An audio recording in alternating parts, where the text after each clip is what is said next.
4 persons have sustained injuries when the Shaktiman rammed a van from behind, leading to collision with vehicles that were parked beside the road at Yairipok, Khoirom in Thobal district today.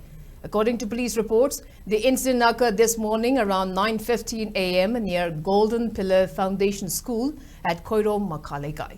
The Shaktiman bearing registration number MN014968 was approaching towards Yairipok, Khoirom from Yairipok Bazaar. The Shaktiman driver reportedly fled the scene after the accident. The injured persons have been identified as Hidang Mayum Sarachandra Sharma, aged 45 years, son of late Heramot Sharma of Yairipok, Khoirom; Hobam Shamsundar Meite, aged 37 years, son of Jivan Meite; Laishram Ibomcha, aged 40 years, son of late Yaima; and Saikom Gitchandra, aged 30 years, son of late Kanhai. The damaged vehicles were picked up by Yairipok police station.